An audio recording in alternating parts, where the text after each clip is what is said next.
देखिए धनंजय धड़कन का ये गाना भाई रिकॉर्ड तोड़ दिया। बताइए बताइए 10 दिन में बताइए 2 लाख लोगों ने इस गाने को सुना है। बताइए चोलिया उड़ा के ले गई दादा रे दादा। मैं कहता हूँ ये गाना सुन के भी आप लोग हैरान हो जाएंगे। और भोजपुरी के 2025 में मैं कहता हूँ सबसे ब्लास्ट हिट भोजपुरी गाना है और धनंजय धड़कन का। आप लोग जानते हैं भाई धनंजय धड़कन का ये गाना आया हुआ है DD record Bhojpuri YouTube channel से। बताइए देख लीजिए 1,80,000 यानी मतलब 2 लाख लोगों ने इस गाने को सुन चुका है। मैं आसान विश्वास करता हूँ इस गाने को जल्दी से जल्दी 1 मिलियन तक ले जाए, क्योंकि धनंजय धड़कन का ये गाना है। अगर धनंजय धड़कन के गाने को पसंद करते हैं, अगर धनंजय धड़कन के गाने को भाई चाहते हैं, तो इस वीडियो को जितना हो सके शेयर और लाइक दबा के कर देना, क्योंकि भोजपुरी इंडस्ट्री में धनंजय धड़कन के गाना बहुत मतलब ज़बरदस्त बज रहा है और बजना चाहिए। क्योंकि भोजपुरी इंडस्ट्री में जब तक धनंजय धड़कन रहेंगे जब तक गाना बजता रहेगा। और भोजपुरी इंडस्ट्री में ऑर्केस्ट्रा के सुपरस्टार धनंजय धड़कन है,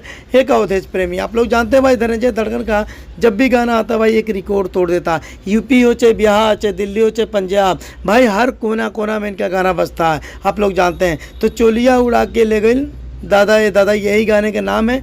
जाके डीडी रिकॉर्ड यूट्यूब चैनल पे ये गाना देख सकते हैं। मैं आसान विश्वास करता हूँ ये गाना बहुत अच्छा लगेगा और अच्छा लगाना चाहिए। तो जाते जाते मेरे चैनल को सब्सक्राइब करें और कमेंट बॉक्स में जरूर बताइए वीडियो कैसा लगा।